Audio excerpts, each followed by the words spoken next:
Welcome, everyone. Welcome to the Valley Alliance of Worker Cooperatives workshop, Policies to Empower. This has been a long process for us in a number of ways. Of course, as a lot of you know, we started 20 years ago in a meeting in a kitchen of a member of Collective Copies and started thinking about how worker cooperatives can work together. We're really fortunate to have a number of partners, some of whom are on the call today. And I'm really excited to share with you some of the fruits of labor of worker cooperatives and their associations. I'm going to share my screen a little bit here just so you can see some of what we're doing today. And we'll go through the agenda to make sure that you're up to date. Also, I'm going to share part of the process on what we want to do. And that way you kind of have an idea of what's coming up. And then I also want to thank a number of people on this call. We'll go through one by one, where there will be guest speakers. So one of the wonderful things about how we work is that we're going to have a number of people share co-ops from their co-op. And sometimes it's working well. And we want to hear about that. And that we think is one of our biggest strengths in the movement is to have practitioners really talk about what they're doing. So I also just want to introduce Larissa Demos, who is the chair of the Valley Alliance of Worker Cooperatives Board. Larissa, I don't mean to throw you on the spot, but if you would like to just say hi and welcome, that would be great. Yeah, so hi, I'm Larissa from Iron Co-op, as well as board chair of VAWC, which I've been doing that for several years now. So I'm hoping that this is a great event. I know this is something our co-op has been needing some support with in policy and getting started, especially since we have two brand new worker members, Rachel, who's here as well, and hopefully some others from our co-op will show up a little bit later. Okay, so one thing I'm going to do is send an email to, I believe, most of you and a couple of others who registered with the packet of policies. So in a moment, hopefully quite momentarily, you should have the policies that we're talking about. You can follow along with the packet. You can just listen to this, but at least this way you have something to move forward with yourself. So I would like to say, hey, again, thank you to all of the worker cooperatives we have as a movement, especially to the board and staff of the Valley Alliance. This was really a group effort to pull together to say, hey, what are the best practices that we can really offer to each other? And we've had a number of instances across our cooperatives that have caused the drafting of really important policies. And of course, policies are only as good as members enforcing them. But I also feel that some of these are starting important conversations to strengthen our cooperatives. I want to just go through really quickly that we're going to have 6 today. And that is really exciting too. We want to also acknowledge that there's a lot of great work that's happening here. And again, we're really thankful to have cooperators and partners like Matt from the U.S. Federation of Worker Cooperatives here to talk about some of this work. And sorry, one moment, there's a siren. Okay, so we're really lucky to have partners here. And if you want to find out more about what we're doing, please just contact us after. But we want to start the conversation with a couple of these, and then we can follow up. First, thanks to our sponsors. We're really thankful for these partners. Most of them are co-ops or co-op support organizations. We're really thankful. And it's been great to have the support of our broader community to offer these things to VAWC members for free and to try to have a low cost for others. And it's been something we're really thankful for. I wanted to give a little bit of context about why we're talking policies. Obviously, if you're here, you kind of care. But there's also a lot of feedback that say policies aren't worth the paper they're written on. Here's why I disagree. A lot of policies are built to kind of protect against, so safety from certain events in a cooperative. And that's really important. We've got, we're full of human beings. Good co-ops are full of human beings, and that we can have miscommunications, we can have lack of understandings. What I think policies have the ability to do is to build a shared vision of what this workplace and entity can do. And instead of waiting for something that is a misunderstanding to happen and trying to enforce a lack of policy, you can engage on what a safe workplace should look like. You can engage on what surplus can look like to empower your cooperative in the movement. And I think those are empowering conversations that we like. I shared this one slide from my old grad school program where I still TA. Karen Miner and Sonia Novkovich write a lot of material on governance, and a lot of worker cooperators kind of don't see how skilled they are in connecting with each other. So I just have this slide in there about membership as a worker cooperative and context, and then governance systems. So structure, processes, and dynamics, we get to offer some of these processes and some of these dynamics to you today. Speaking of process, one of the things we're going to do is we'll go through these 6 policies. Really exciting. We have about 5 minutes for each person to present, up to 5 minutes for each person, perhaps with my assistance where I can be of use, to say, hey, here's what we're talking about. Here's why this was important to us. And then we'll go through the concepts of what that policy is. And again, you should have just gotten it. If you did not get the policy packet, please put it in the chat. And when someone else is talking, I'll send that to you in a moment. And then we'll have a discussion on it. And then we'll have a discussion at the end. It's a little bit broader, hopefully with a little bit of time. Ethan Tupelo from Pedal People will join us later. So, okay, again, I just want to, I kind of already did this, but just to say officially, I'm so thankful for many cooperators to support us today. And this was not just, thankfully, someone sitting in an office thinking of stuff. These are practitioners really putting stuff out that they've worked on. And that's what is creating most of the content today. Okay, I wanted to give a brief intro on the Valley Alliance, even though I think you all know this, so I'll make this really brief. We're a co-op, we're registered as one, and we're owned and controlled by our members. We love providing ongoing support, as well as supporting conversions, where we supported 9 conversions and 2 startups. And that's the work we see ourselves doing in a way that co-ops control themselves. And it's been a delight of my life to be part of this organization. Here's a couple of highlights of what we've done over the years. And again, if you have other questions about this, I'd be happy to talk with you. Cross-sector collaboration has been a main focus, as has peer-to-peer support, as has education and legislation. So without further ado, I want to start on the first policy. And when I first heard of this, it was in context of international cooperative alliance work, where they want to talk about co-op procurement. In other words, cooperatives buying from cooperatives. Just a show of hands, how many of your cooperatives or organizations have some kind of policy or practice where you try to buy a cooperative first? Okay, right, Flatiron, yes. So yeah, Matt, I think yours does too in a way, because I think you try to buy from members. The reason why I think this is a positive contribution to our discussion today, and I think a great way to start, is that it seems obvious. Our cooperatives grow, our cooperatives change, our cooperatives have to change. And what we want to do is to open up these discussions to say, hey, when new staff is coming on, hey, we like this. This policy is important to us. That's why I think this policy is important today. So a couple of concepts for this. I'm a big believer in the cooperative principles and values. I do not mean to say they're perfect, but they are a dynamic thing. They just international community gathered in Korea not long ago to revisit these principles, and there's a big debate, ongoing dialogue on how to keep these relevant and improve them. The 6th principle is probably my favorite. VAWC is basically an expression of the 6th principle, as is the US Federation, of cooperatives working together, offering solutions, shared goals, business opportunities. And that's where co-op procurement can really assist things.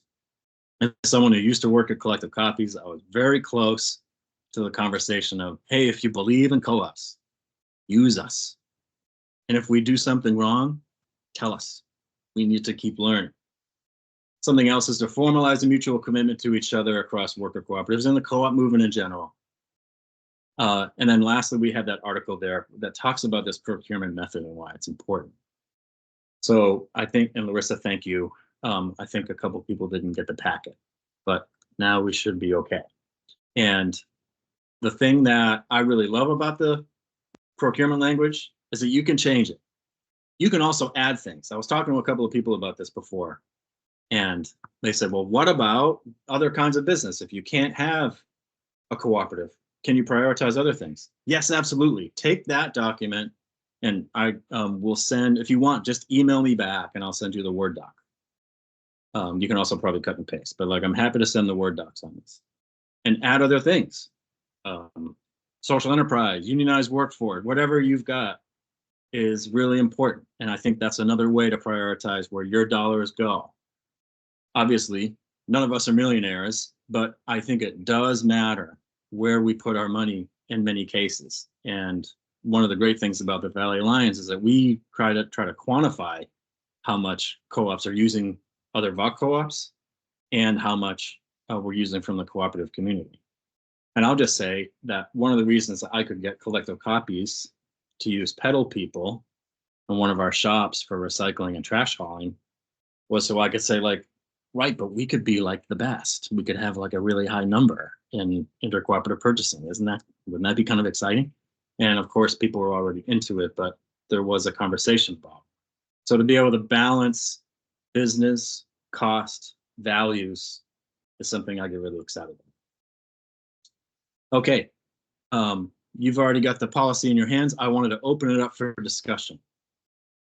Please just unmute yourself, throw in a thought. Do you have questions on this? And also, Matt, I want to invite your input because you had said you have some thoughts on this too. I wasn't able to incorporate that into this particular presentation, but please.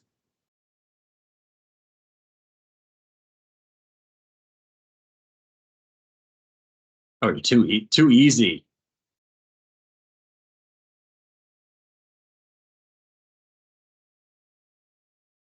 All right, different. Yeah, Matt, go ahead. Well, yeah, no, just to, like you said about modifying it, making it make sense for your co-op and the kind of purchasing you do.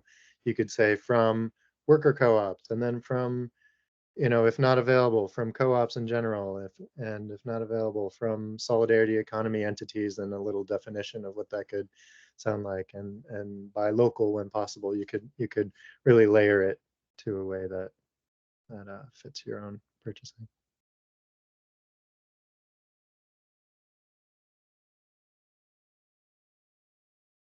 Okay, different question.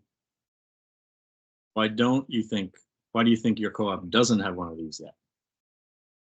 And there's no wrong answers here. It's not like there's no stupid questions in my life. I think this is all really important discussion. Just to try to get your input a little bit.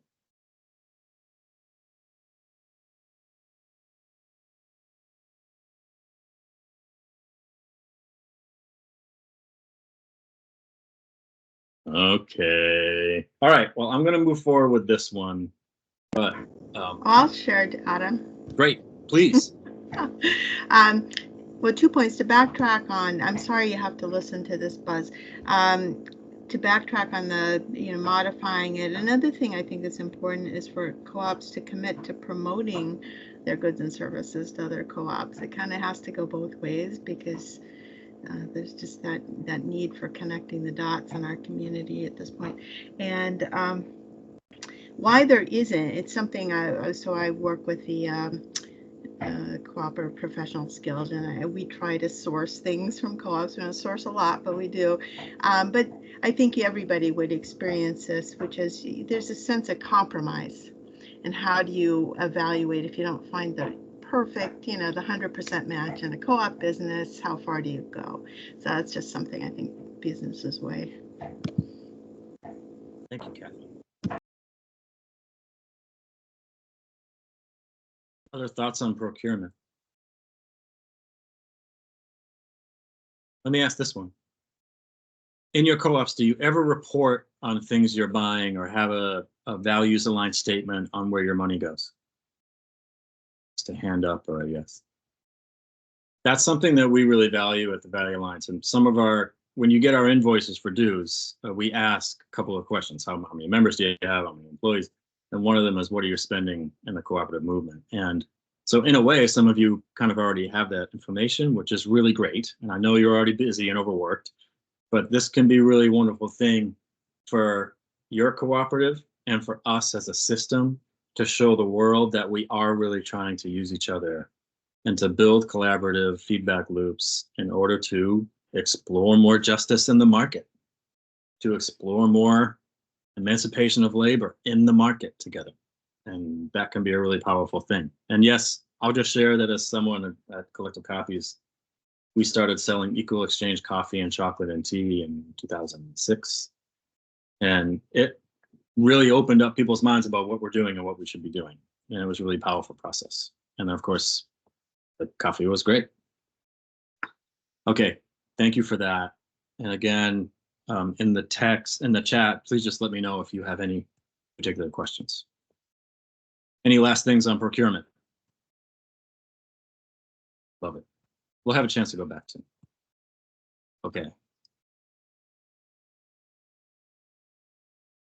That looks great. Okay.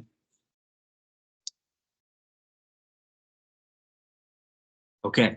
Next up is Matt, and we're talking about hiring with an equity lens.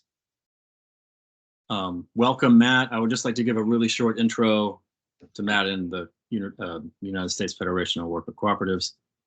A big part of why VAWC could start and get support, especially in those really difficult early days, was because the US Federation allows a dues discount for if you have dues to a regional or local worker co-op association. So we have a lot of thanks to our early days of the Federation being like that, and structured like that to support local and regional organizing. And we try to make that up to them after these 20 years to say, great, how can we work together? And Matt picked up the phone, actually called me right away when he got my email, and I'm really thankful for that. Also, a lot of you might recognize Matt from doing great work in Worcester, from Worcester Roots on down. So Matt, just please take a moment to introduce yourself, and then if you want, you can just kind of put a thumb up in your thing or say next slide, and I'll follow along for you. Okay, great. Thanks for having me. Yeah, I grew up in the Pioneer Valley. Most of my family's out there, so I'm out there quite a bit. And I've been working on co-op stuff for 20 years here in central Massachusetts. I live in Grafton now.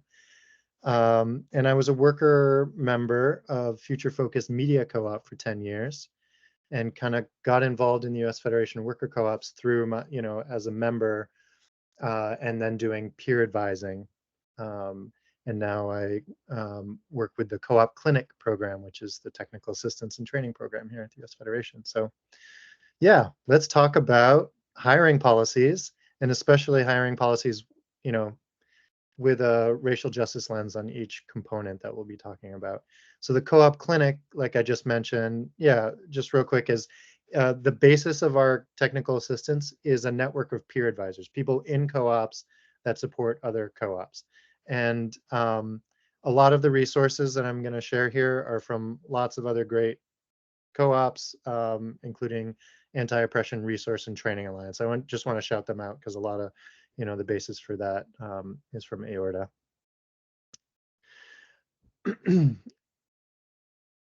And so this is kind of cycle of hiring, right? And we're going to just touch each of these components very briefly because we don't have too much time. But what are we going to think about on each of the steps of hiring process that has to do with racial justice? So first is forming your committee. And you form your committee, your hiring committee, you want, the next slide, you want to think about who's on the hiring committee, what's the makeup. Do you have people with racial justice analysis on the committee? If you don't have that in your co-op or available for the committee, maybe you can have people just weigh in on the job description or on the final candidate list, later on in the process, and have people as kind of consultants to your hiring process.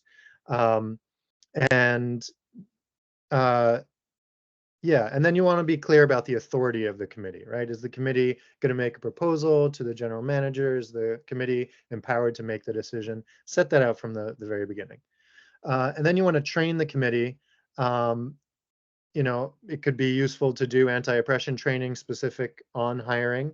And it's important that you also share with the committee from the very beginning how to avoid discrimination. I don't think this got there from the slide notes, so I put it in the chat here. There's, you know, several lists, but you should know, if you're on a hiring committee, you should know what you can't ask about, right? It's illegal, right, to ask about race, gender, ethnicity, age, sexual orientation, other protected classes. Even if you hint at it or things like that, you could end up in a lawsuit, right? Someone might not you know, be hired and then say it was because of discrimination if you ask about those things. So be careful, train your committee to know about that thing, that kind of thing.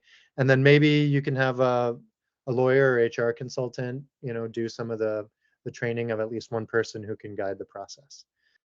Next, set out a timeline and task where you can reach low-tech literacy folks, right? If you're trying to expand beyond a certain demographic, you know, maybe a white high-tech literacy kind of group, you might want to, and this goes for, you know, class analysis too, of course, but you want to set a time frame that allows you to reach those communities, right? And you also want to be cognizant on who's taking the public tasks in your committee, who's reaching out to who's you know, being visible about this job application and things like that. So set out your timeline and task, and we have some examples that I'll be sharing at the end about these timeline and step-by-step processes for hiring. Next, then you want to set out criteria that is really about the skills, right? Do you need to have criteria around degrees, or is that exclusionary, right? Is it needed for the job posting or not? And be really, you know, intentional about that process as you set up your job description. As much as you can, set out the intention and the vision, and you know, what is it that this job posting will help you get towards, instead of like, you need to have this requirement, this requirement, this requirement. Then that will open your pool of candidates, and you might be surprised on who, you know, gets involved in the hiring process with that. And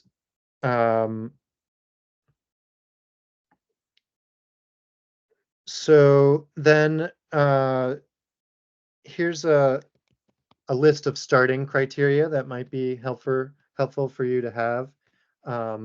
You know, think about the criteria that you're going to be hiring for even before you know, finish the job description and get it out there. Next, application vehicle. You want to be thinking about how you're getting the application out there, right? Can you make sure that it's accessible? The technology can be done on your phone.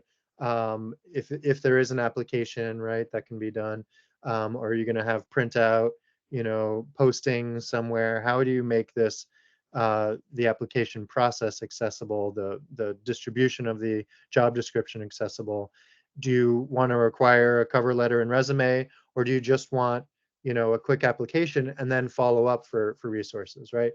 For certain positions, you might want examples of people's work, but you don't want to, you know, ask all of that up front from, you know, if you expect lots of applicants, and you know, respect people's time, especially people of color, Black, Indigenous folks who are, you know, maybe juggling a lot in the job market kind of thing, and you want to be respectful of their time as you set up your application vehicle and what you ask for. Can you have a physical drop-off? Is there an in-person open house kind of situation? Are there other ways that are not just the, you know, one specific listserv or whatever, that you're going to get the application out there? So that brings us to job announcement and outreach too, the next one. And you know, think about the physical and digital locations. Who are your champions for distribution, right? Can you have some champions from BIPOC communities that can go out there and really promote the position, if that's, you know, the target audience? And And stepping back a little bit, like this whole process, right? We're trying to set up a hiring process that fits your needs in your co-op that you're hiring for, but also reflects the communities that we live in, the diverse communities that we live in, and help us, get there in an authentic way, right? Not just in a tokenized, we're going to hire a person of color for a position, but an authentic way. And a way to do that, and to really get the word out there is to have someone who can be your ambassador to various communities. If you do use a service like ZipRecruiter or something like that, are there ways that you can transmit the racial justice values you have to that distribution platform, or through the platform, or can you choose a platform that fits your values better? And definitely having the ambassadors from beyond your committee, your hiring committee, can be useful. Next, assessment process. You want to set out criteria. We talked about setting some criteria before, but then you're going to set out, when you get the applications in, a criteria that's fair across the board, and ideally some sort of spreadsheet where you're comparing, not just maybe beyond the basic requirements of the job, things that people bring, right? And setting up and test out that assessment, right, on your hiring committee, or test it out on other members. Would they have, would that have worked, to hire this great, member of your co-op? And make sure it's not just based on, a brief guesstimate, from the hiring committee, but try to get some teeth behind it. Why are these criteria the right ones for this position? Are you going to get others to weigh in on this criteria? That's another area that someone maybe not on the hiring committee can weigh in. Oh yeah, these criteria look good. Have you thought about this criteria? And then do a full assessment, right? Try not to just go with your gut, right? There's so much bias that we bring to this process already. If we can try to take a little bit of that out by doing a full rubric, don't have to follow the numbers entirely, but make sure you at least have a fair across the board process. Next is your interviews.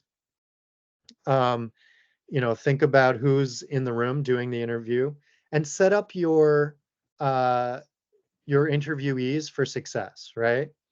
And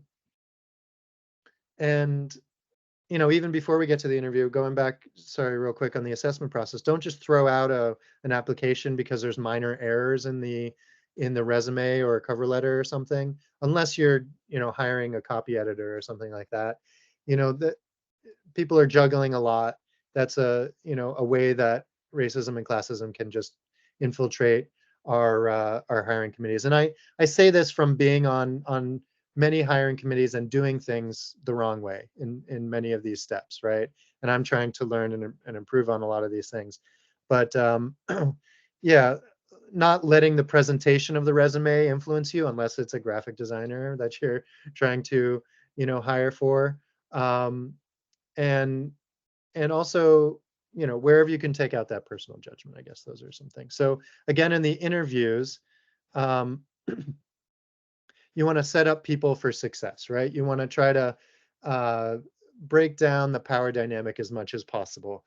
Make them feel at ease. If you're doing it in person, if you can have some water or snack or something for them, that might, sending questions ahead of time is one concrete thing that everyone can do. If you just plan a little bit ahead and write down some of your questions and send those to the interviewees ahead of time, even if it's a day before, you're going to get better quality answers, and it's part of that process of kind of lowering, setting them up for success. And acknowledge the power dynamic. Decisions and notification. Who makes the final decisions, right? Or other people consulted here in this process as well. And then, figure out how you notify people after the fact. That could set you up for continuing to be in conversation with certain communities if you if you do the call saying, you know, you were a great candidate, but we weren't able to hire at this point, that sets you up for an ongoing relationship with that person or that community. Next, training and onboarding. So this is a little bit outside the hiring process, but it's an important thing, right? If you're not setting up the people you hire to succeed as well, then, you know, having a welcoming hiring process in general is going to be hard. So making graphic versions of your bylaws, an education library that's really accessible, multilingual, whatever, you know, makes it most accessible for the people you're bringing on. So be intentional about your training and onboarding.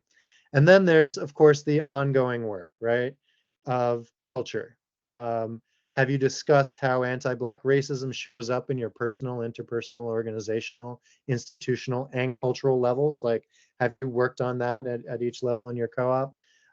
Do you need more training? Do you plan to get more resource into your co-op around that? How are you engaged externally with economic and racial justice, right? Have you made that publicly how your co-op is doing that? How do you do power sharing within your co-op, and how do you share that out publicly, right? How do you exercise the muscle of workplace democracy? Do you just say that you're a democratic workplace, or do you actually have practices for leadership development and ongoing training, things like that? So, and then how do you build trust, right? Solidarity Resources Anti-Racist Facilitation Guide has some great materials. That's one of the resources. We can jump into resources, next slide. So we have a mini guide on hiring that has some good resources, you know, pulled out. Again, Aorta's work. They also have a Dismantling Anti-Blackness in Democratic Workplaces toolkit that's linked there. And then Solidarity Resource, I just mentioned, this Anti-Racist Facilitation Guide, especially on trust building. There's some great materials in there. Equitable Recruitment Policy Tool, and Race Forward, their general toolkit, has some good stuff on hiring as well. And then a process overview from Boston Center for Community Ownership and Worcester Roots. And then finally, there's a longer presentation about this topic that our executive director, Esteban Kelly, did at the National Worker Co-op Conference 4 years ago. That was online and it's recorded there. There's a YouTube link in the slides, and 2 more sample documents here linked. So that's about hiring. I'm happy to jump into, you know, discussion or questions if we have time. There's a few more slides in there just about the U.S. Federation and the regional organizing we do and some of our partners and some of the worker benefits. If you're not a member, you should check those out. But that's all I have to share today in terms of material. Thank you, Matt. And I want to have a special thanks because this is an important topic for us and we do want to give it more time. And you were able to kind of be swift, I would say, thrifty with time. So I do want to open this up for discussion. There are a couple more slides that Matt has. I'll show those afterwards. Are there any points that people want to look at, questions, or are there problems that you're thinking of or anticipating for your cooperative, or we could ask Matt while he's here? I'm really thankful for Matt showing up. I think they have to go around 7, or at least by 7. So I wanted to open that up for anyone. You can just unmute and ask. Yeah, I have tons of questions, but I'm going to narrow it down to just one. I'm going to look at all of the resources later. But the main one I'm really curious about is the graphic version of bylaws. I realize bylaws are like super hard, and maybe crying in the background. Bylaws are kind of hard to really digest. So the idea of a graphic version that maybe would make it simpler and easier for people to go through, maybe tone down some of the legalese part of it.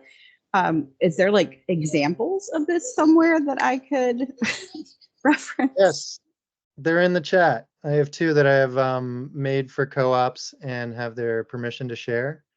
Cups Co-op in Providence and Works Printing that have, you know, 20-page bylaws or operating agreements, but they want to have them accessible to their members. So we made graphic versions and they're there for you to see. Awesome. Thank you so much. Other questions, other thoughts? And I know that some of our co-ops and VAWC have done a lot of work on this too. So feel free to share something if you think it would contribute to the conversation at all. I just want to say thanks, Matt, for this information. I know I brought this up when I stopped into work today, that we want to create a hiring policy procedure, since we will be looking to hopefully add somebody within the next month or two. So this is great for information for us to help put our policy together for that.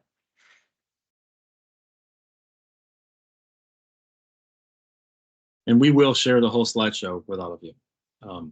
If you don't get the slideshow tonight by midnight, just email me. I'll put my email in the chat and make sure it gets to you. I think I have everyone's, but I'm not sure. Other questions or thoughts for Matt, or how this gets, is there an example of its implementation, or we don't know how to do that or anything like that.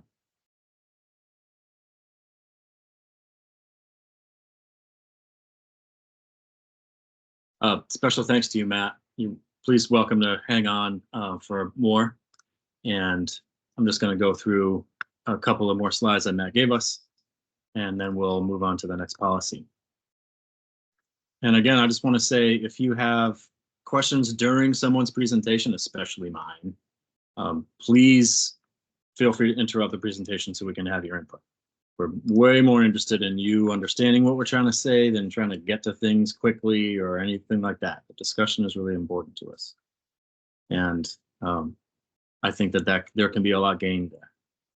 There's a lot of talent in this room, in this virtual room, and I want to make sure you all feel like you can shine in that.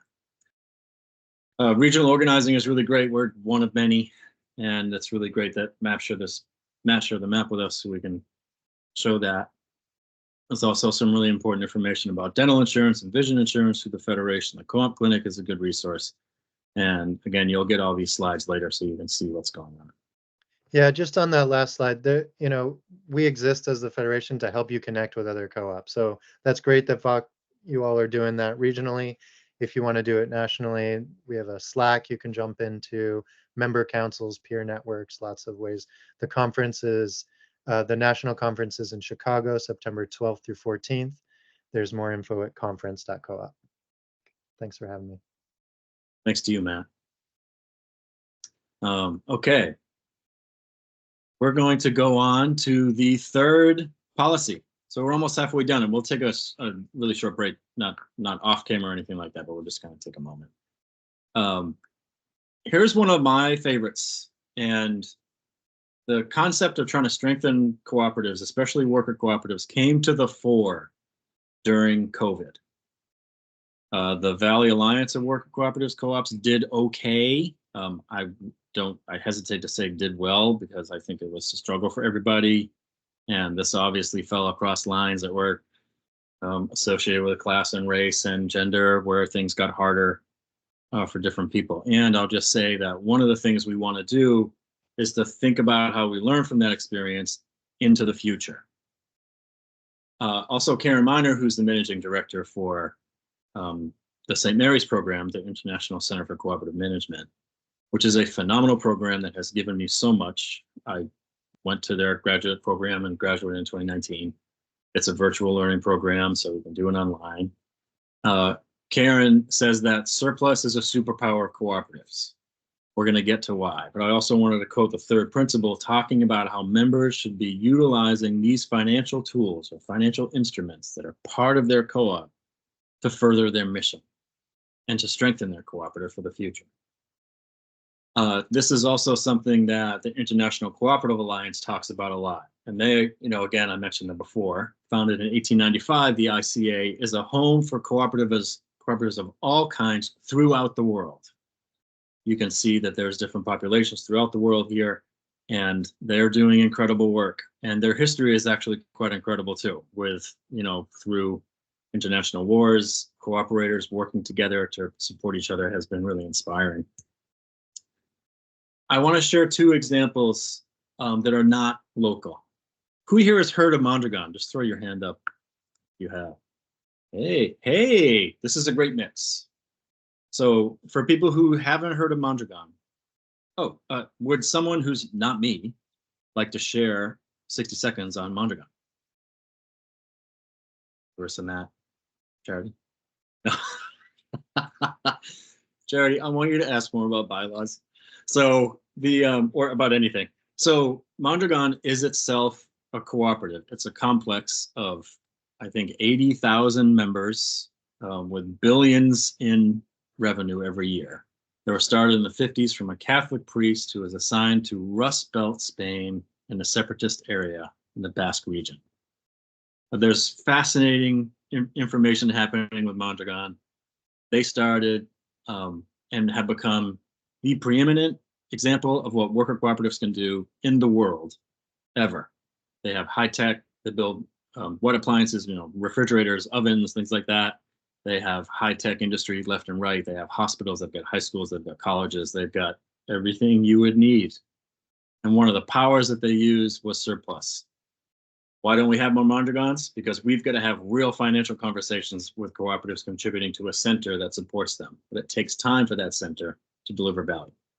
Anyway, you can see about 50%, I think it's 45, of surplus of Mondragon members goes to the center, to the Mondragon Cooperative Complex. They do development, they do education. A lot of what they did too was build the concept of internal capital accounts. This gets into something that can be a little technical, but essentially, instead of you getting a patronage check because of surplus you had last year, you would have less of a check and you'd build up an internal capital account. That's like a little bank balance, kind of like a savings balance. And in Mondragon, they were giving percentages on that. Why would they give out percentages? Because it's cheaper to give you a couple of percent, say 1, 2, or 3%, than it is to go out and borrow money on the market. So there's savings for them and interest gaining for you. It's an incredible system. Lastly, these accounts can be used for a variety of things, including the Marconi Law, where you can take all of it out and try to start a new cooperative if yours close. They're really great on trying to keep the cooperative dream alive despite life cycle changes. The other one, and this one is really meaningful for people in VAWC because we have a version of this. In Italy, in the 90s, co-ops themselves wrote a law saying if you call yourself a cooperative in Italy, you've got to give 3% of your surplus to co-op development. And co-op fund is just one of many. There's leftists, there's socialists, there's anarchists, there's Catholic. They have all their own development mechanisms. And it doesn't matter which one you choose as long as you're doing co-op development. And these organizations are giant. I went to the Lega Cooperative as part of my grad school research in 2017 and 2019. They've got over 500 projects happening just for cooperatives in Italy for that one developer. And this is all because of the 3%. So their job is to build a cooperative economy. It's really inspiring. This leads us to VAWC as an example of this policy, where all members of VAWC give 5% of their surplus to the VAWC Intercooperative Development Fund. There's a little, I'm so glad I can provide really tiny type for you to try to read. I can send that too out in the email, but this infographic that we had an intern create actually really shows what the money is doing. It comes from co-ops, goes to VAWC. We formulate a strategy on the board and membership level. We invest in cooperative funds. We buy Class A shares to support cooperative startups. And we also invest our reserves. So we've got $40,000 in co-op funds across the US. It's really great. Okay, policy concepts for surplus distribution. You can probably see this better in the packet. There's a couple of things that are really important here, including the definition of terms. And it can get a little scientific, a little technical. And we're here to support you through that. If there's anything where you get confused on items, we would love to have a conversation with you. In fact, we just talked to 1 or 2 members in the past 2 months who are going to have surplus and perhaps the ability to distribute patronage for the first time, which is a very exciting moment. Having been a worker cooperator myself, I remember the feeling that everyone had that day in February where we got our estimated tax return back and what we might have and what the checks might be. And it's just part of the compensation package. Anyway, we go through that policy, goes through a bunch of stuff where the tax liabilities are, what it really means, patronage versus surplus versus membership, all this stuff. But essentially, I wanted to bring up a couple of concepts and why Karen, really a worldwide leader in understanding cooperatives, called it a superpower. Referencing the examples we shared before, Mondragon in Italy. Using surplus over time can create additional capital assets and pools for systems and cooperatives to share. It's also something where you can capitalize your own business. That is, have a capital asset that's just for yours, just for your co-op, that you can use for expansion, rainy days, difficulties, pursuing new revenue streams. And I'm a firm believer that if all cooperatives did this, even if you just had 1 month of operating costs in reserve, you would have more freedom to pursue things and more ability to spend time on projects that I think could be instrumental in strengthening your cooperative and the cooperative movement in general. Again, the concept that co-op development happens outside of worker cooperatives is something I want to unpack right here, right now, and all the time. You all are the leaders of that. You all have the best ideas on how to pursue new ideas on what to do for worker cooperatives in the market. And so having abilities with capital to do that is great. Thank you for letting me say that. I also want to say that a lot of the cooperatives that we worked with in VAWC, especially early on, already had policies of distributing 10% of their surplus to charity or co-op development or some civic organizations. So that was really easy for VAWC to give 5% in that case. Collective Copies was one of them, to give 10% on every year. And I think that's a wonderful way to show the 7th principle, concern for community. So there's some other items in here. Okay, that's a lot of technical information. And I know we threw 2 semi-heavy, kind of thick, dense topics at you. I just want to open this up for discussion right now and realize that we've done 3 of our 6. And nothing like being ahead of schedule. So please, other questions or thoughts or examples of you using a policy like this?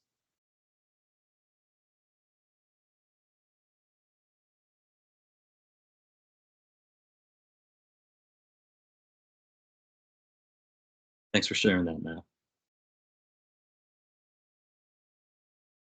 That's really it, huh? It's almost sad now. Are you real? Does anyone want to share an example of what they've done at their co-op with surplus or patronage?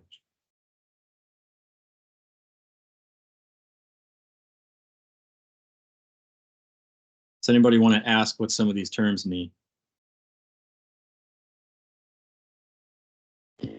Adam, I'd like to ask, where's a good place for a co-op to start? A lot of co-ops just feel too small, and that the amount of money they set aside is too small to be meaningful. And I think one of the power of VAWC is that they've organized a cluster, but a lot of co-ops don't know where to start. They feel like an ice cube in the ocean. I think that's a great question, Kathy. And again, thanks for coming. My answer to that is we can only feel responsible for what we are doing. We're only responsible for our actions. And one of the things I love about the Valley Alliance and the fund, even though it started with $1,200 17 years ago, and a lot of people did not want to be part of VAWC because of that. They thought it was superfluous and didn't think it was necessary, or like, why are we taking money away from worker members? Our response was, no, we're putting resources into worker members, resource kits, in their toolboxes so they can understand how to impact the economy in a broader way. And I was on the board of the Cooperative Fund of New England at the time, which is now the Cooperative Fund of the Northeast, who's one of our sponsors. And there was still challenge in getting access to some funding. One of the great things about VAWC Fund is we've made 4 direct loans. That's been great. We've saved thousands of dollars in interest and fees for members, and it's been great. That's not to say that we think we're doing this better than co-op funds, because I don't think we are. I think it's putting a package together to improve the financial position of cooperatives. So back to your question, Kathy, I think we've got to do what we can do. And that means all of us stepping up, contributing how we can contribute. And I'm just going to put pedal people out there, and we do have Ben today and Ethan later, that this was a cooperative that was not the largest, financially speaking, that was not necessarily something where people think of this is going to grow and take over the world, even though I think there's a lot of discussion of expansion ideas. But when Pedal People gives 5% of their surplus into a fund that's shared, that's no longer their money, but it's shared across the system, we as a sector are empowered to go to other cooperatives and say, will you join us in investing in cooperatives? Will you join us in exploring other business opportunities in a cooperative way? If we can reach them, and again, this is why partnership is so important. If we can reach them through the US Federation or connections with legislation and say, not only should you support us doing it, but you should have a policy supporting contribution and business exchange with worker cooperatives. We're doing it.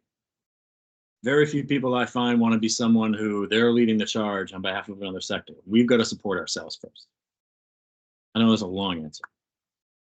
Other thoughts and questions about this particular policy for surplus distribution?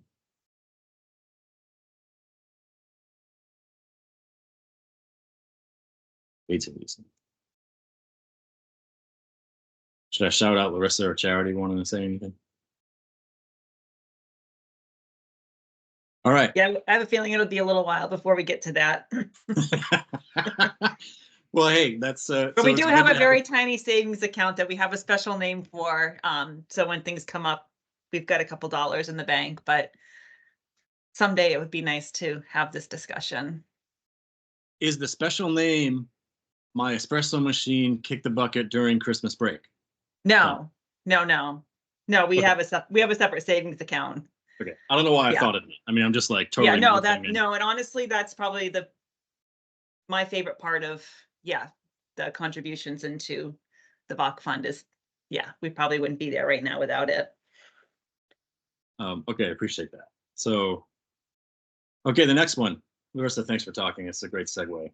The next one we want to talk about is education and having membership and cooperatives themselves that are informed. Again, this comes back to cooperative principles that we can reference. And I reference these because it just shows that there's an entire movement that's building on these principles together. And that's something we really want to shout out, to say, we're not creating this stuff on our own. We didn't reinvent this wheel. We got to use these resources. So welcome, Larissa from Flatiron. Larissa is a walking resource of worker cooperatives. She's worked in more than one. She was a founding member of Flatiron. And I really want to encourage you all to join me in welcoming her and her input today. Thank you very much. So Larissa, I took a couple of things from the document we were working on together. Do you want to just kind of give us a minute on what Flatiron is and your involvement and what you're trying to do? Sure. So, and I'm going to actually, Adam always loves to call me on the spot. So I'm going to call out Rachel to totally jump in and add any information. Thank you. Rachel is we have two new worker owners at, I think, less than about a month, maybe 6 weeks, something like that. So really excited to finally really start working on a lot of policies, not just this education one. We do have this, it's just something that we've never fully implemented. But quick backstory on Flatiron, there was always some sort of a Flatiron coffee shop in Bells Falls since 2014, I believe. And it's changed hands a couple times, closed in 2020.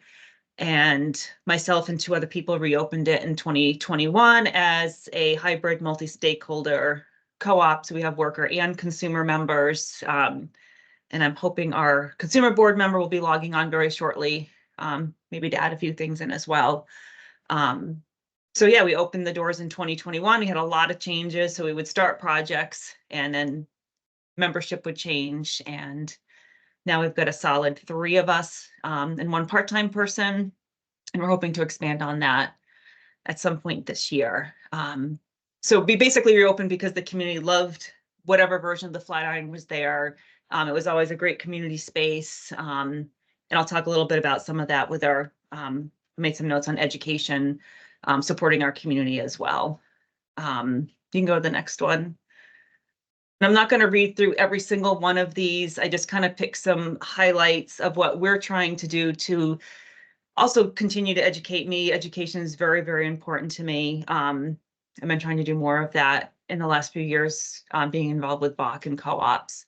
So we're always just trying to find ways to educate us. And again, it is a new process for us because now we've got 2 new people and people really wanting to learn more, which is incredible.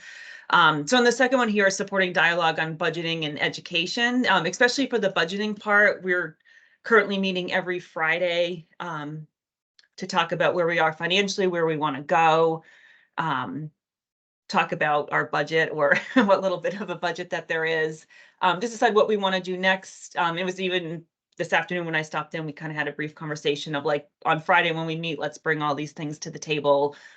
What do we want to do to increase sales or build ourselves? I talked a little bit about some educational goals I have for different events later in the year that I wanted to attend. And sometimes we're planning for the future, and sometimes that's like just for the next day. What are we going to do tomorrow? But I feel as the 3 of us really put our heads together and talk about these things, it'll be much easier.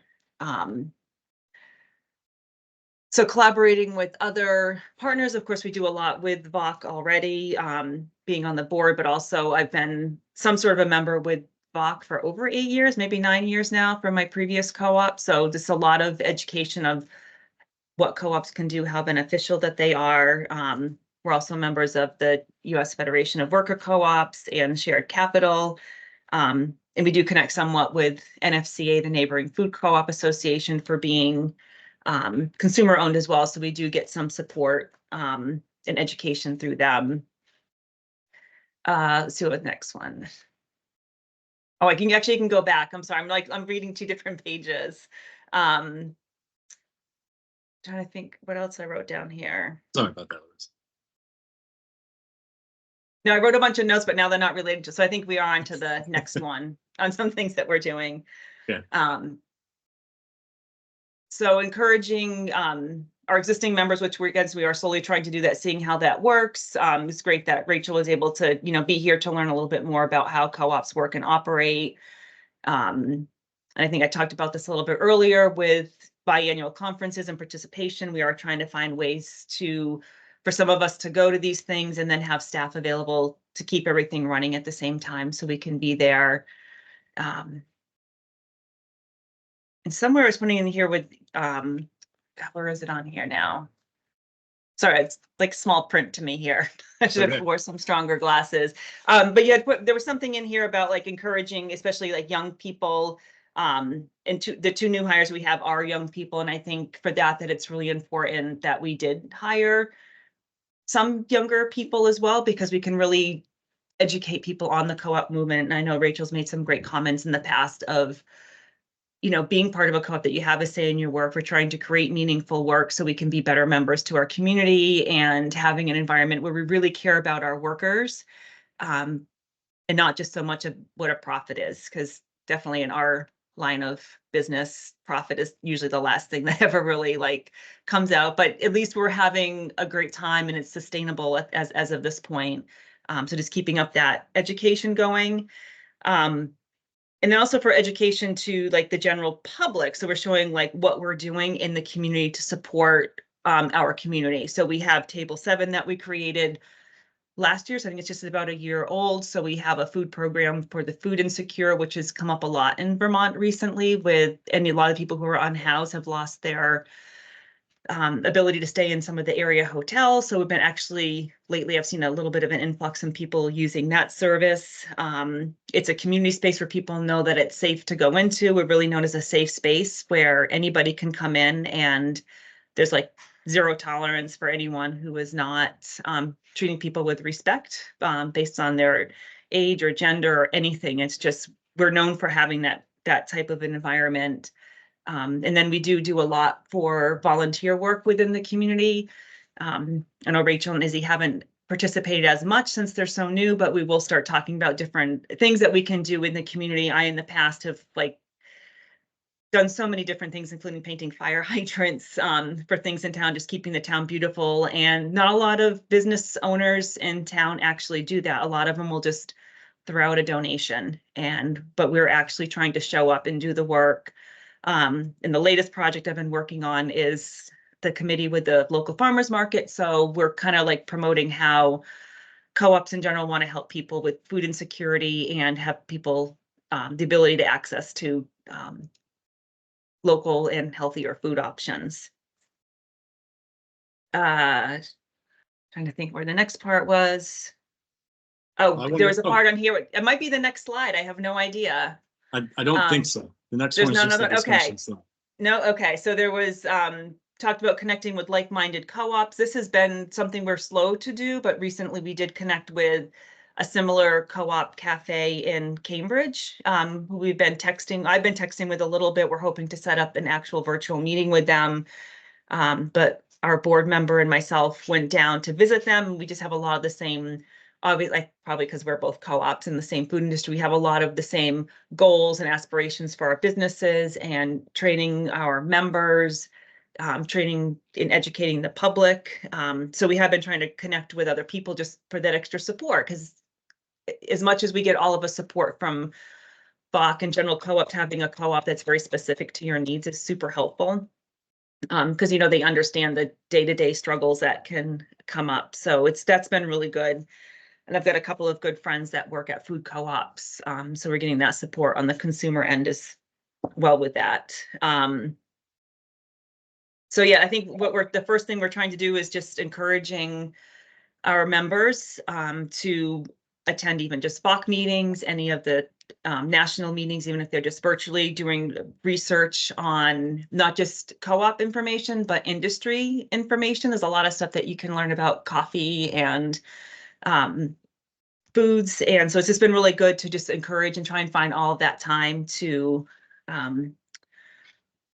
take the time to learn all of that stuff. And then maybe we can hopefully take some of that information and pass it along to other co-ops on what we're learning. But as a new co-op, we're still struggling. No, I don't want to say we're struggling, but we're still really trying to get these policies in place and hopefully be able to share more of that going forward. And I want to open that up to Rachel to add anything that she would like. And I just saw that Lisa joined, our incredible consumer board member, who has been super supportive of us as well. If they have anything that they want to add, and we're open to questions. Each of you.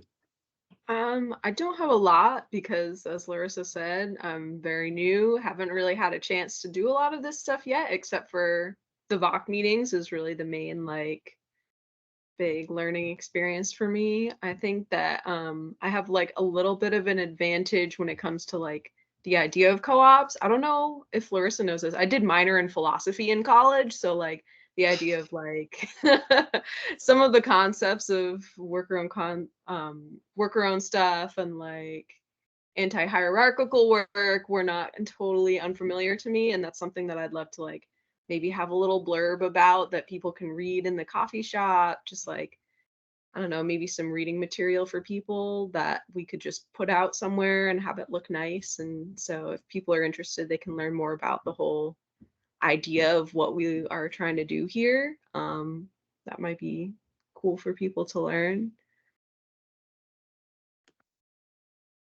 Thank you, Rachel. And I also just want to say welcome to Lisa. And Lisa deserves a special welcome because a little while back, this little organization called the Valley Alliance for Worker Cooperatives had their bookkeeper literally have a heart attack, and we were in real trouble. And Lisa did some amazing, quick work with us to support us in getting back set up so we could have our taxes delivered on time. And as you can tell, we're kind of a lean and mean organization, and it really meant a lot to me. So I just wanted to shout you out, Lisa, a little bit. And Lisa's also got a wonderful position for this, one of our multi-stakeholder members, who is workers and consumers on the board. So Lisa, please, if you'd like to say something, please do. I'm happy to be here. Thanks for the welcome. Something else I wanted to do with this material too is, and this isn't a big presentation. I want you all to feel comfortable speaking. And again, there's a lot of talent and experience in this meeting. I would like to ask, are there other cooperatives aside from Flatiron that have an educational policy or a practice of sending people to conferences or something like VAWC meetings or something? Like, how many of you have something where you're like, oh, we should, okay, Oxbow. Do you want to, Chowdy, I know you've brought up some wonderful topics already today. Do you want to share anything on that policy? Yeah, we actually just recently updated our bylaws to be more specific, but we do have an education requirement before people can become members, just to make sure that people know what being a member owner of a cooperative is all about. And Emily here is on her final requirements. So we should be adding to our membership in the next. Thanks, Charity. Anyone else, any other co-op that has you have a policy or a practice of sending people? So this is one of the reasons we really wanted to bring this up. Okay, sorry, another question. How many people on the meeting have been to a conference for the U.S. Federation of Worker Cooperatives or Eastern Conference for Workplace Democracy? Okay, just as someone who's had the fortune, great, right, Kathy? Yeah, I think this was you and I met. I just want to say that one of the other superpowers of cooperatives is how we learn about successful strategies from others. And also, a third part that's really important to me for conferences is to talk to people who are doing the same thing. And I'm not sure where you all are at, but I think a lot of times that the social support, people understanding what we do, people understanding the challenges we have is a little different than a regular job. And to be surrounded by people who are doing that in different ways is an exceptionally empowering and radically life-changing experience, where you finally see, wow, there's a whole national scene here, and there's different contexts and challenges that cooperatives have faced that you can learn a lot from. Lastly, I'll just say for me that education has been instrumental for my life, and I feel so fortunate that I was able to have education just as some kid, son of a house cleaner in south of Boston. Anyway, one of the great things about these conferences is that they're geared towards us. Most of the time, they're geared towards us. And there's nuts and bolts conferences and workshops, there's strategy, there's larger legislation things, there's a lot of items. My last point, and I feel like I've said that 3 times, apologize. This is a really important one, I think. The Valley Alliance has one scholarship every year to a national conference. There's a couple of people that we've sent. We will pay the registration fee for you to go to a worker cooperative conference. One year we paid half for 2 different people. It's usually a few $100. So all you have to do is get yourselves out there. This year it's in Chicago, as Matt said. And I want to say that I think anyone in this room would get a lot out of that experience. I know it's always hard. I know the money's always tight, but that's an opportunity for you to learn about the larger world. There's a universe of co-ops out there. So, okay, would anyone think that their cooperative would adopt an educational component policy for their cooperative? Why or why not? Ben, I don't know why I'm looking right at you, but I'm looking right at you.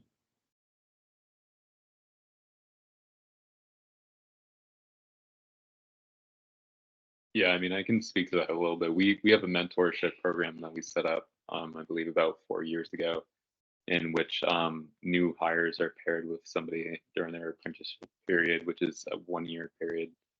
And during that time, we have a whole, we have a mentorship check-in system and then a feedback system at our monthly co-op meetings. And that's broken down into 3 or 4 different periods. But it's seemed to be pretty helpful and has worked really well. Although I think the education kind of aspect for fellow people is maybe an area that we're definitely lacking in at the moment. We don't have broader co-op education opportunities or that are requirements. So it's interesting to hear what Flatiron has done, and it definitely is something that we can also use. Yeah, I think this can just kind of help the conversation for people to say, hey, this is something we're doing, and to offer that to others. So Larissa, this is in your membership agreement. Is that right? This educational components in your membership agreement? Yes, it is. I think the requirement to be a worker owner is to at least attend one meeting, and I think we did decide to do it virtually, or at least attending a VAWC meeting, which now they are virtually. We would love to see this where at least one of us goes to a national conference every year, and there is support. And I talked about going to one, you know, Rachel's immediate thing was like, yeah, we want to support you on like going to one. But a lot of that has to just, we're a small group, there's 4 of us. So it's hard for somebody to take off even one day and without like doing these, but we do keep up the conversation with education. I try to share whatever I can when I can. I'm available for questions when everybody has questions. And I hopefully, and something I would like to see is we grow and have more staff and everybody understands how we're operating the co-op, that we can expand on to more co-op education or just education within our field as well, whether it's like visiting other co-ops like I was able to do with Lisa a month or so ago. It's like we were able to, even if it's just like a small day trip, we can just go and connect with the people and learn what other people are doing. Like I said, I wish we could just go to every national conference every time they showed up, but that just financially and time-wise won't happen.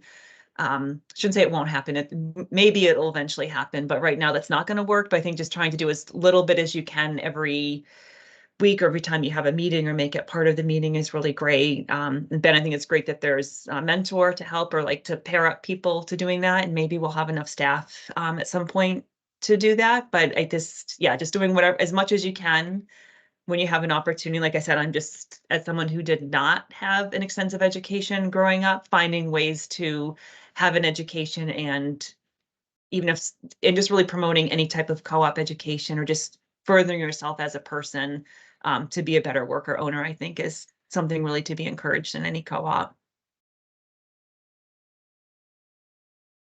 Other thoughts or questions about your cooperative maybe adopting something like this? And I just want to, the person from the BCCO, I can't tell if that's your name in there. Do you want to say anything about your experience and why you said yes?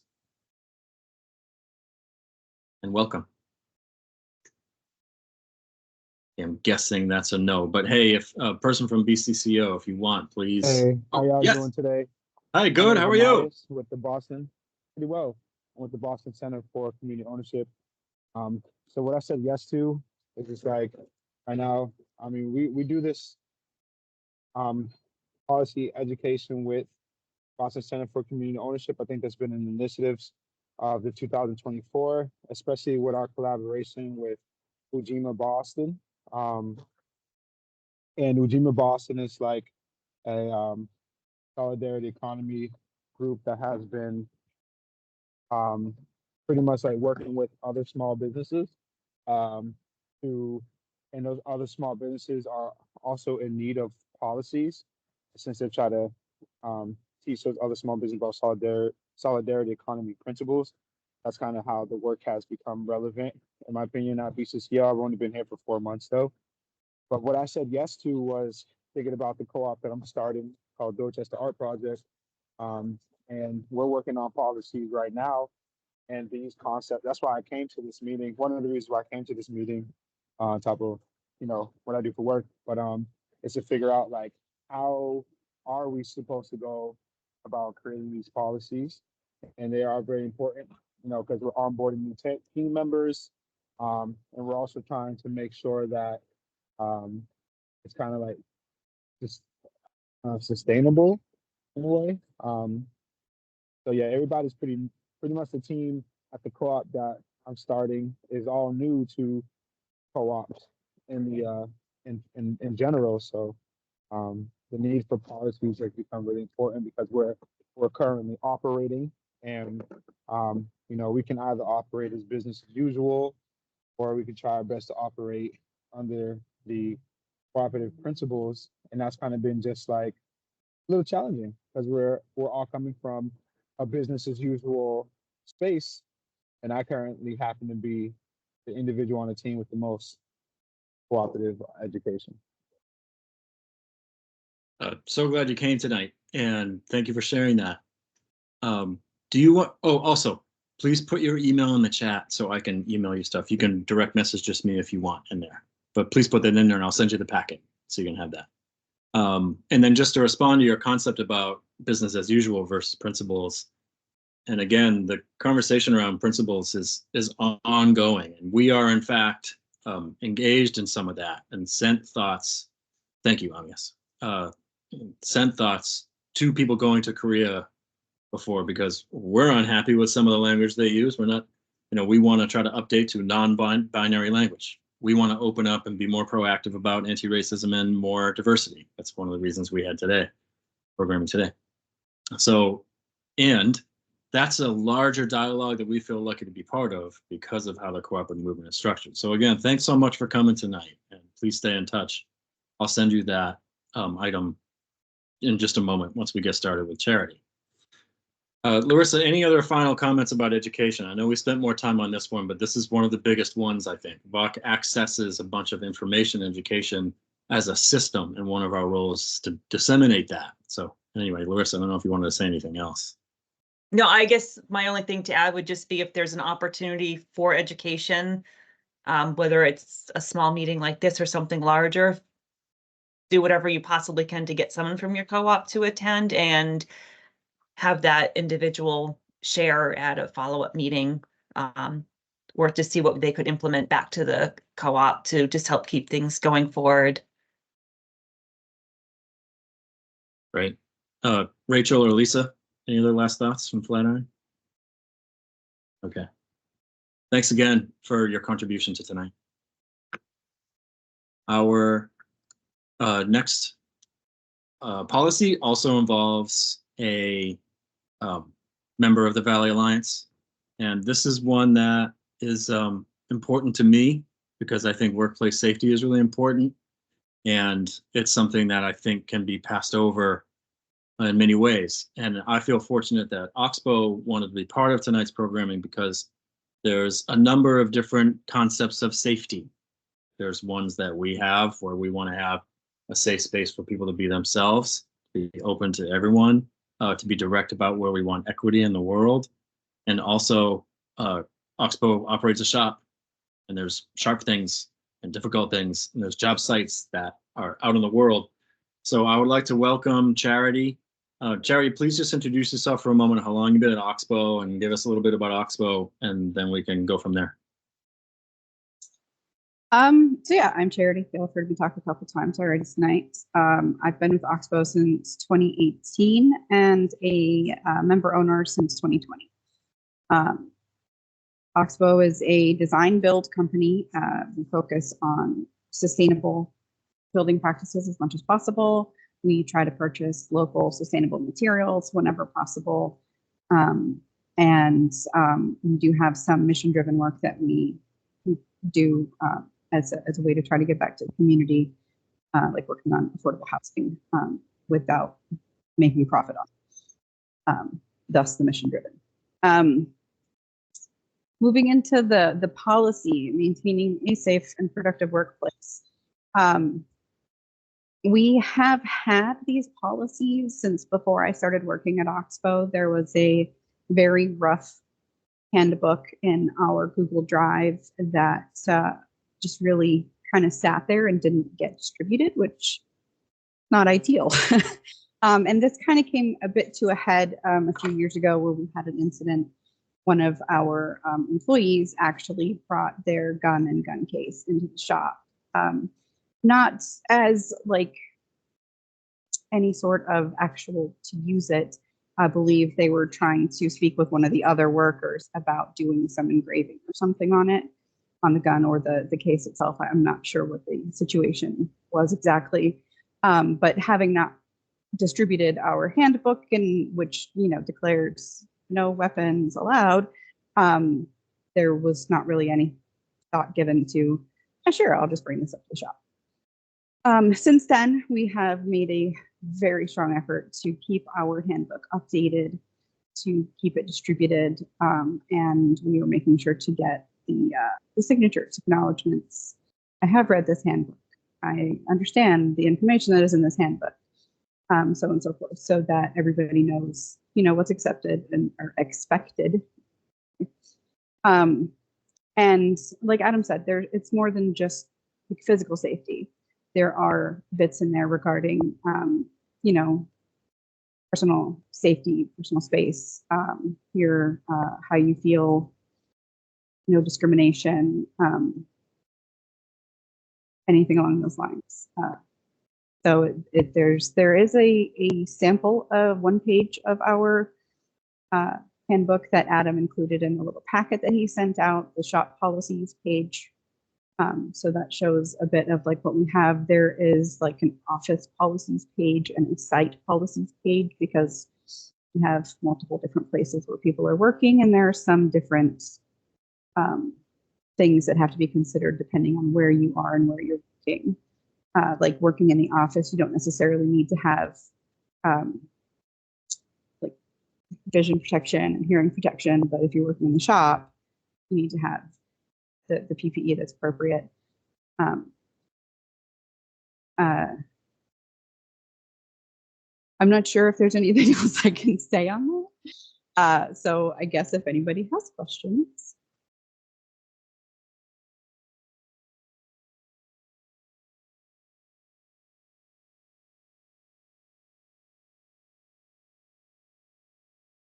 All right, so sorry, go ahead.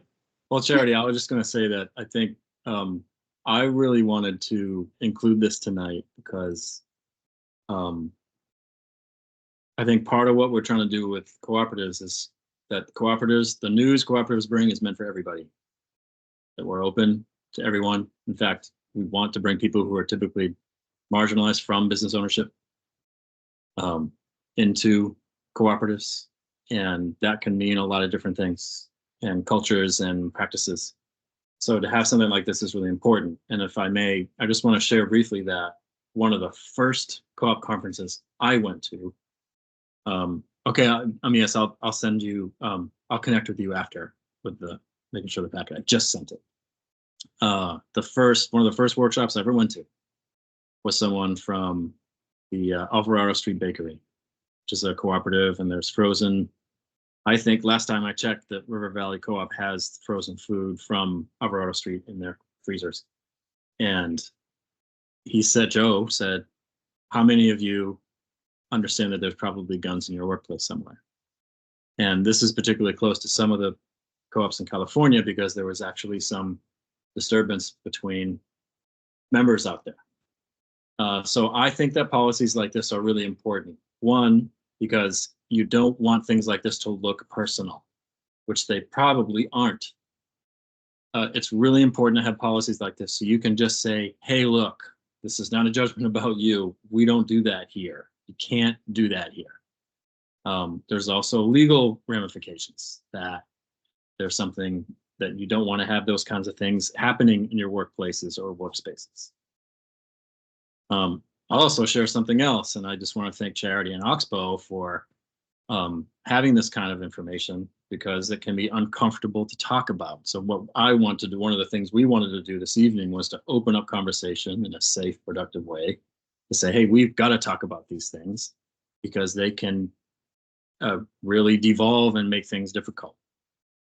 One situation I was in that I'll say this is related to a cooperative, but I was in a workspace where I saw someone at work purchase controlled substances, and I just kind of went up to them and I was like, hey, did I just see you buy some drugs from a person who doesn't work here?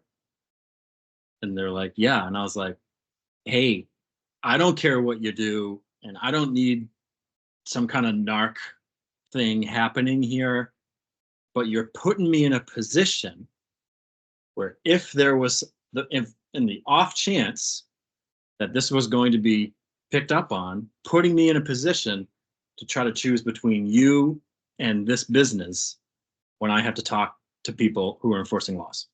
And that's really uncomfortable for me. I don't want to do that. I'm not someone who likes that. I think there's a lot of laws that aren't necessary in this world, but it's a position that none of us should be in, especially with a colleague or a coworker or a comrade or friend.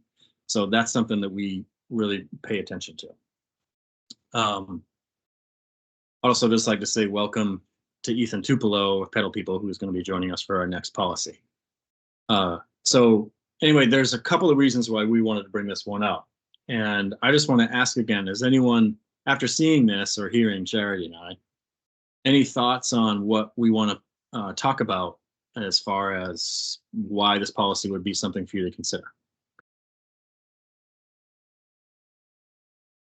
I just have a question on how detailed this policy is, or if anybody else has a policy, because we kind of have a zero tolerance, no harassment, but it's not like specific to sexual harassment or, just general just harassing people at work. And I think it might say, I should have looked this up before we started, or it might have a line. I don't know if you remember reading it, Rachel, like whatever's zero tolerance or like whatever is within the law. And of course, being in Vermont, the laws are super strict on a lot of things, but I didn't know how detailed anyone is with these policies, because as we continue to hire, we probably should expand on that section or any of the sections for workplace safety, obviously, as well.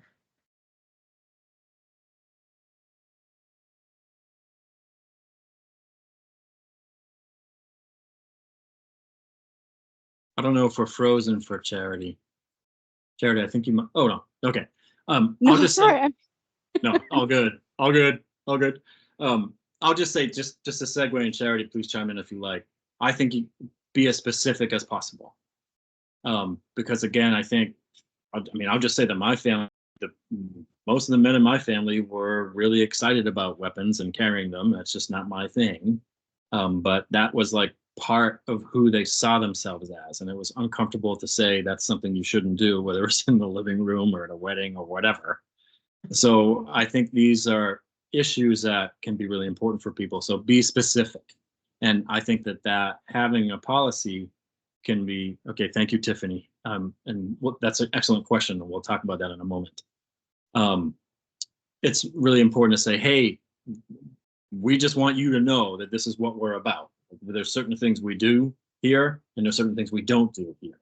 And to have that laid out, so it's not just a one-on-one conversation like, oh, I don't know how Adam would feel about that or something. It's like, this is company policy.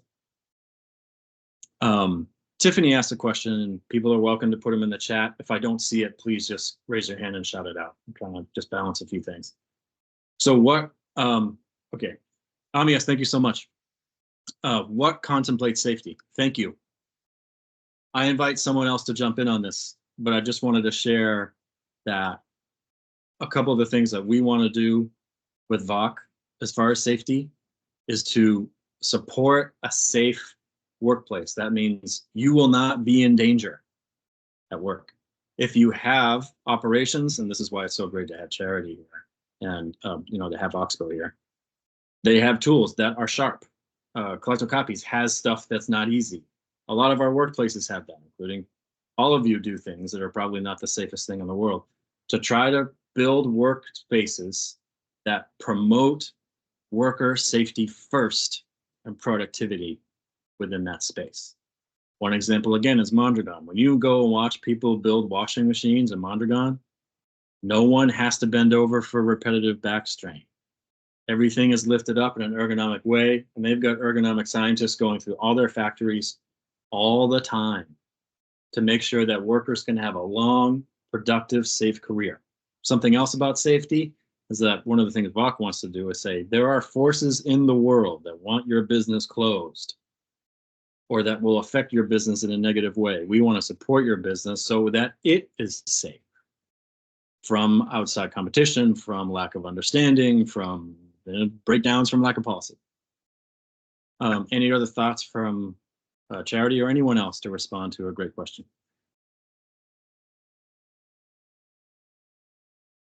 I was just gonna kind of point out in regards to what Larissa had said previously. We have several sections. There's, like I said, there's one page that Adam shared of a 17-page handbook. Granted, the first couple pages are just filler, but there's a lot of information in here. There is a specific code of conduct section that, specifically addresses harassment, sexual harassment separately, non-discrimination, things like that. And then the safety well, like the shot policies are specific to, you know, wear your PPE, lock the doors, turn the fans on when you're using, you know, like the spray chemicals, turn your dust collectors on, and make sure you turn them off when you're done, things like that. So there, it's pretty extensive, and Larissa, I'm happy to like send you a PDF of ours if you want to look at it, of the full thing, just so that you have it for reference. And this is not to say that our policy or our handbook is fully, you know, inclusive of everything. We're probably going to be updating it ever to add new things as we learn them, as we come across them. And every time that happens, it gets given a new version number and it gets sent out to everybody, and they have to read it and sign the acknowledgement that they have read it and understand it.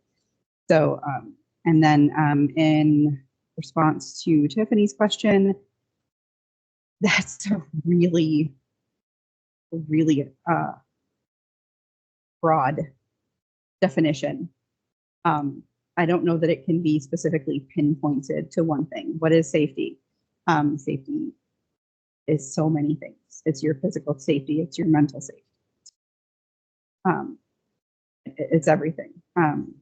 If you feel unsafe for any reason, then that's an issue and it should be brought up to somebody who can deal with it. Thank you very much, Charity. Tiffany, I hope that supported you, and I don't think it was a dumb question. Any follow-up on that? So in your packet, in your resource packet, you'll see one page from Oxbow's policy procedure, and I would suggest that you take a look at that. And then thank you, Charity, for offering to support us with more. I think that's phenomenal. And yeah, being specific is good. So I just want to thank people for diving into this topic. I know it's kind of unfun, but I do think it can come in handy. Okay, our last policy, and welcome Ethan. And I just want to say Ethan would have been with us the whole day, the whole time, but there was a previous scheduling thing and we tried to work around that a little bit. But Ethan, thanks so much for coming right after another event. I wanted to just open up this discussion and then let Ethan take over for a bit. One of the reasons why I think it's important to have this discussion around empowering and informing members in a different way, in a really specific way about finances, again, comes back to principles about democratic member control. I think it's hard to run our businesses if we don't know what's going on with the money. And the more education we can do with that, I think the better we're off as individual cooperatives and as a system of worker cooperatives trying to impact our economy. So with that, Ethan, thank you again so much for the work you put into this, and thank you for making time at 7:30 for everyone doing that. And Ethan, please just give us a moment introduction for you, how long you've been a Pedal People, what you're doing, and maybe your research and things like that. Wait, I can't hear you. Oh no. Maybe, oh, is it your earpiece?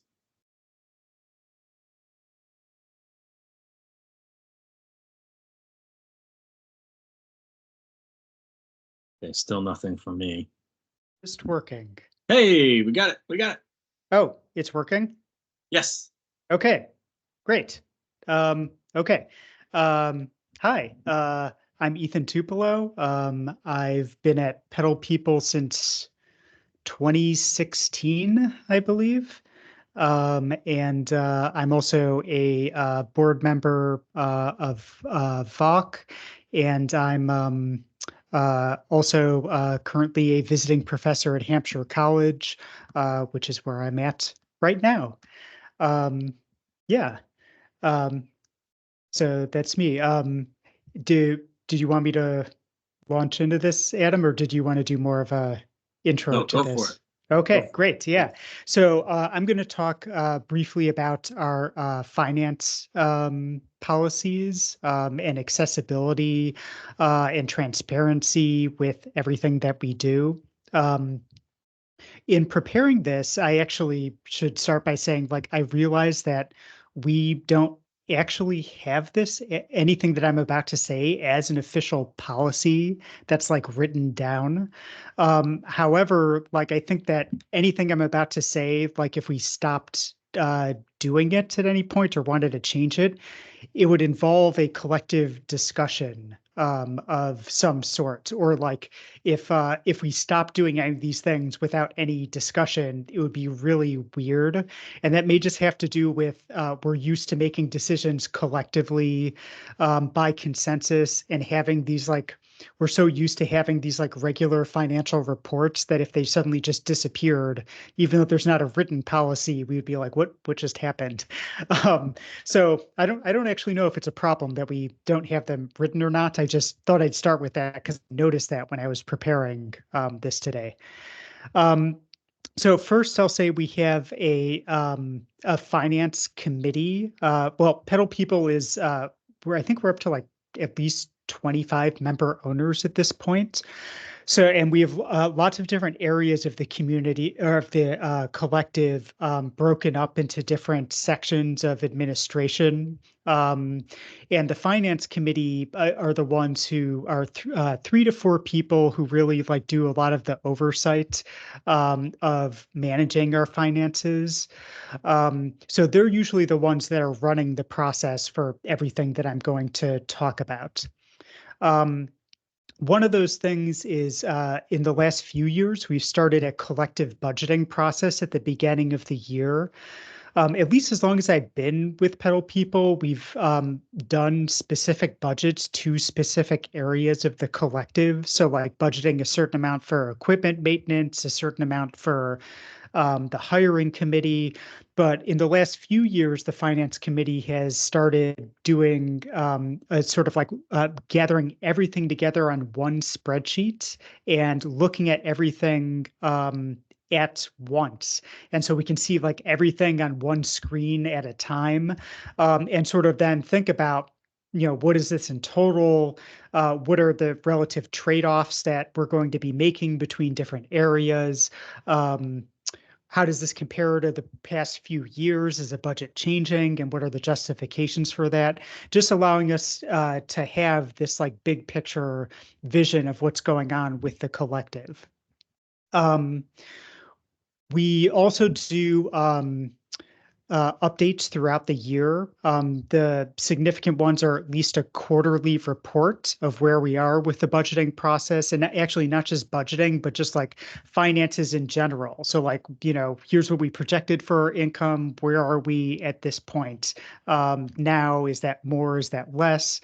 And the big one is like the end of the year updates, but we want updates as we're going, just so everyone has an idea of like financially, like was our budgeting correct? Like, are there any major unforeseen problems? Because if there are, we want to try to address them as quickly as possible in the given financial year.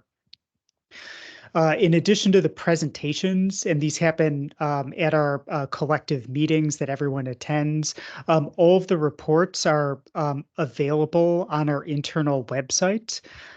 So that's not just these quarterly and end of year reports going back, I don't know, at least 15 years. I forget when exactly they started. It was before my time. But also that you can look up at any point and see almost in real time where the spending is in a particular area of the collective. So I could go on right now and see how much spending the equipment committee has done, and both, in terms of labor and money. Or in terms of like expenses and things like that. And also, I could look at individual people also. So that's very helpful for myself and seeing what I've been doing. But if I wanted to, I could look up and just see like, where has somebody been working? I don't think actually people normally do that for individuals, but like the information is there that detailed if people wanted to do that. Maybe there's some amount of, I don't know, like, proactive preventative action just as a result of having this system that anyone knows that anything can be looked up. Maybe that prevents, people from trying to scam the system in some ways. I trust people more than that, but maybe there is some factors that go into that of just knowing that all this information is publicly accessible. And all this stuff factors into individual pay. So like, even if people aren't really necessarily that interested in every little aspect of the collective, these are all things that factor into what we can pay ourselves. Like if we're overspending on a budget in some areas, that means there's going to be less surplus at the end to distribute. So that ends up getting people's attention, I think, and is really a part of like being a collective organization, because and a worker cooperative at that, because at the end of the year, typically with all of our surplus, we distribute it amongst the members, usually roughly based on the amount that people worked. So if we're overspending in an area or not taking in as much money as we need to, we really want to address that as soon as possible. And of course, to have all of the members know and understand why we are making adjustments. And all of this, as you can imagine, is really tied into new member education. So some of this just happens based on, coming to meetings for a period of half a year. You're going to get at least 2 updates on like where the collective is at. If you happen to be here there during, their initial budgeting system at the beginning of a year, that's a bit lucky, I guess, because you get to see the whole process. But especially when we're giving any of these updates, we often have to remember to explain things, slowly, because there's almost always people who are learning this information for the first time, and often a bunch of financial terms that people probably, depending on their background, aren't that familiar with. Like I think like maybe if not every, then maybe every other quarterly report, we probably have to re-explain to people what like depreciation means, for example, when we're talking about like how we pay for our trailers that we use for hauling or other material expenses like that, or like, what's the difference between this budgeting report and the cash flow report and all of these things. So the idea is that like members know all this information and are hopefully feel empowered to also ask questions. I think we probably, if anything, could do an even better job at integrating new members. Like we do some orientations for some things in the collective, but I think like the financial aspect is something we could probably do more more with that, rather than just like waiting until there's an update, which I think is kind of our current method for a lot of this. There's an initial explanation, but then actually seeing it in practice is a whole nother thing.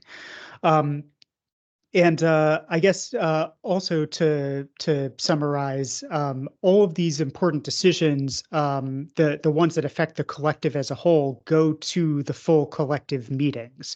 So that's setting the budgets at the beginning of the year for the individual areas, both in terms of labor and money. Like all of that are collective decisions that we make by consensus.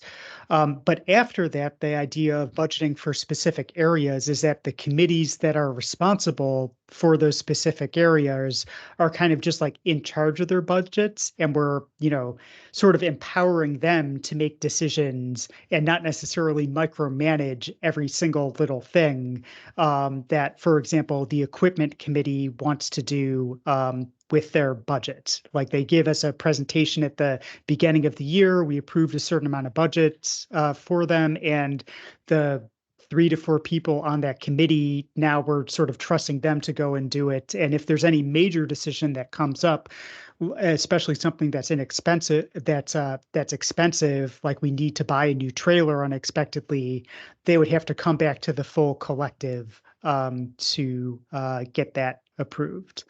Yeah, I think those are the major things, but yeah, I'm happy to talk about any of that in more detail.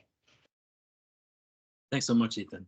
I did want to present one other slide and then open up to discussion.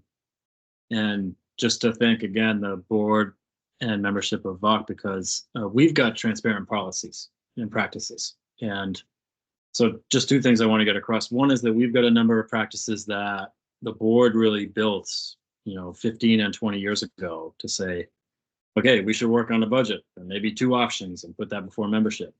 And when we started the VAWC fund, that was like another component we had to put in. Say, here's what we're going to do with that batch of funds to try to impact the economy. And the wonderful thing about that is that we're starting a dialogue to say, here's our impact on the co-op economy. And here's what we're doing. Also, we do hire bookkeepers and tax preparers. And again, shout out to Lisa for helping us with this recently, because that just kind of gives us checks and balances. We also have the opportunity to work with Freedom Credit Union, who's been a longstanding supporter of our annual general meeting, which is next month, to use our banking services there. Not every credit union does commercial banking because it can be a high cost, and Freedom's been wonderful. A couple of highlights from us is that we've got 7 or 8 months in reserves. So if like everything stopped, the world stopped, we could still operate for a long time. We also are really excited to say we usually come in, but at or under budget, unless something happens we want to jump on, like a new opportunity. And then, I already showed the other pieces. So I wanted to open this part back up for discussion. And again, thank Ethan for leading the way here. And then recognize that, again, there's a lot of talent in the room. I don't know, Charity, if you want to speak again on what this requirement is for financial literacy. It was me talking about the balance sheet and P&L for about an hour, and people asking questions that I couldn't answer all of them because I'm not an accountant, I'm just a bookkeeper. So just to try to give people like a pretty basic sense of what business accounting looks like. And I'm pretty sure people left with more knowledge than they came. I would imagine. Does anyone have questions for Ethan or for me on that, or thoughts, criticisms, angry stigmas? All right, well, I think you're all taking it too easy. I know we're throwing a lot of information at you.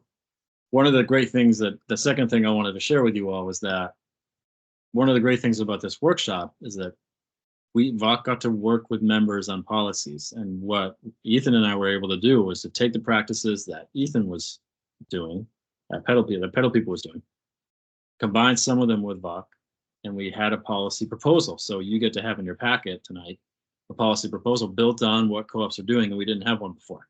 So I don't think we're the only ones that have a financial transparency policy in the world, but this is something that's kind of built with people we trust and know. So thanks again, Ethan, for your contribution. So I would like to open it up for financial transparency discussion, or in the last 9 minutes, for any kind of discussion of this policies. If you have questions for us on how to support you in implementing them, or even thinking about adopting them, any other thoughts, please ask questions or propose other ideas for workshops for us.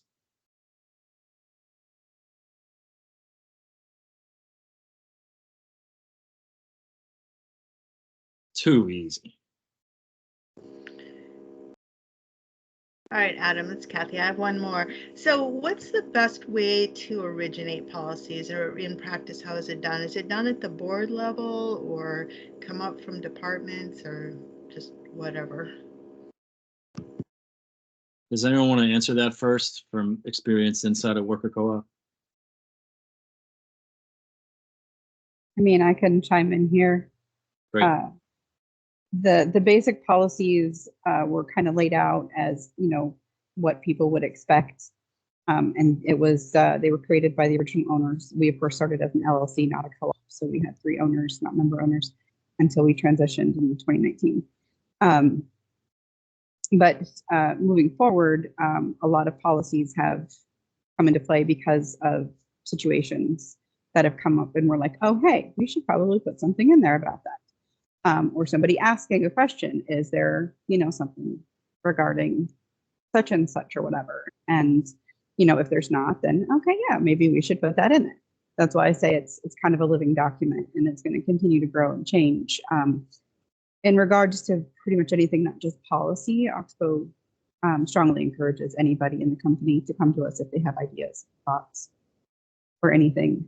They don't get a vote on things, but they have a say.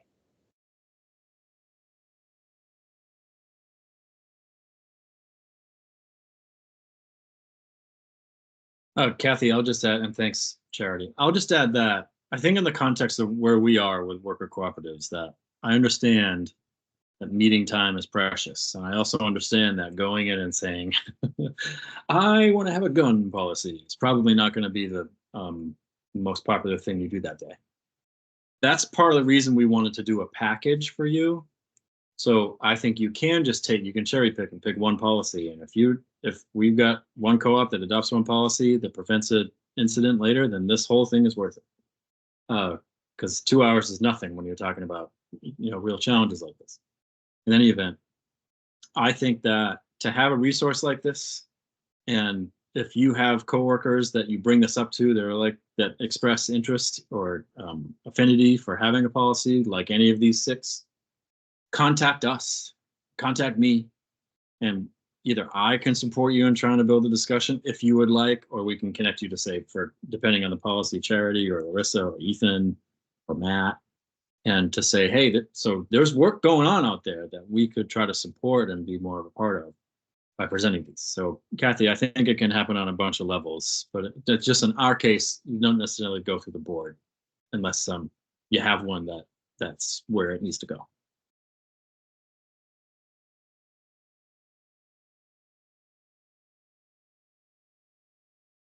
We're definitely open for more discussions on policies, but in the last 5 minutes, does anyone want to share other thoughts because we do these workshops or workshop series every year. Last year we did life cycle framework, where we went through an exercise for a number of our members to say, where are you in your life cycle? You need to think about expansion. Are there other things you would want to learn about? And I'm looking especially at newer members.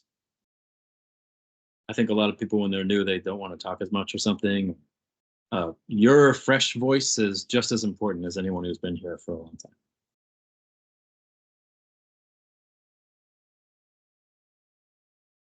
Rachel, please.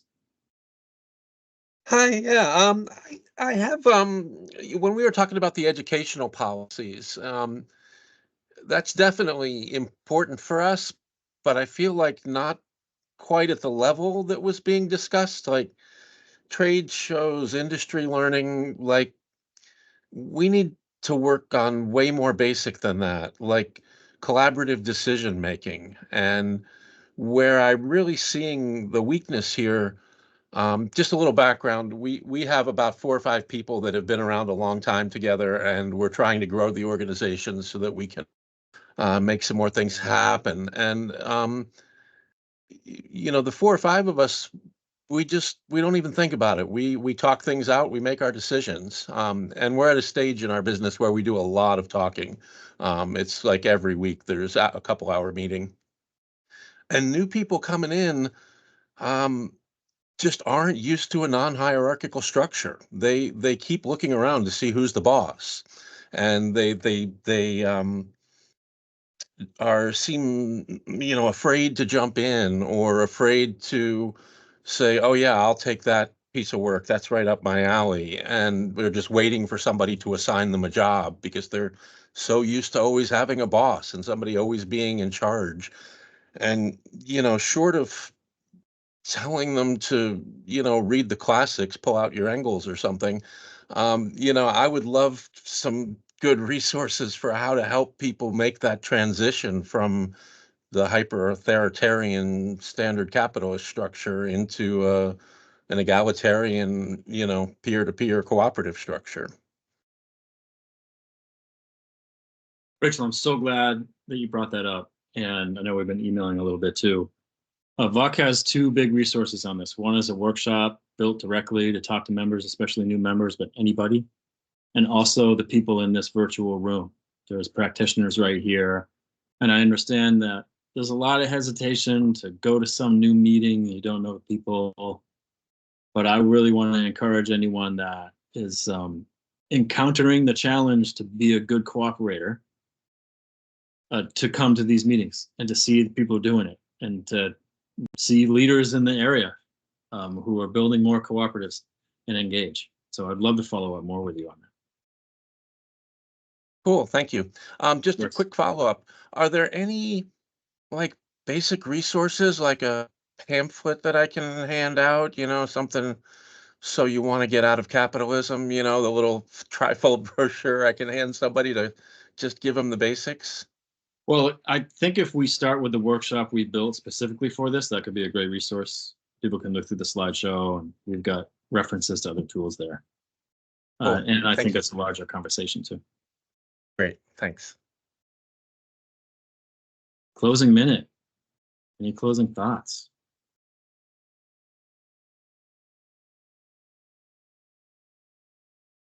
I would like to thank everyone here. I'd like to thank especially new people, because it can be a real thing to come to meetings and kind of sit through. We're here for you. If you've got thoughts or questions about this stuff, or you want to ask questions about something else, please let us know. We really care about your input. We want you around. One of the reasons we're formed is because it's not just your co-op. You don't have to learn everything about co-ops just inside those four walls. There's a whole world out here. Also, I want to thank Tried and True, usual suspects, for coming and being a part of this workshop. And I also want to thank special guests, Sarah and Lisa, people from BCCO and all that, Kathy. So thanks very much. I do want to end on time. I'll hang out for a couple of minutes in case you have more questions, but really appreciate that. Putting my email and phone in the chat.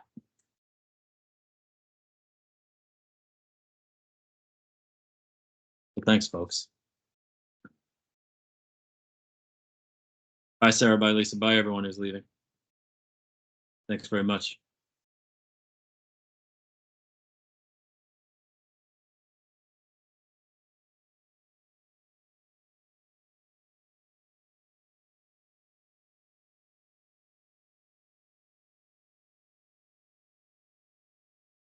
Hey, thanks to you too.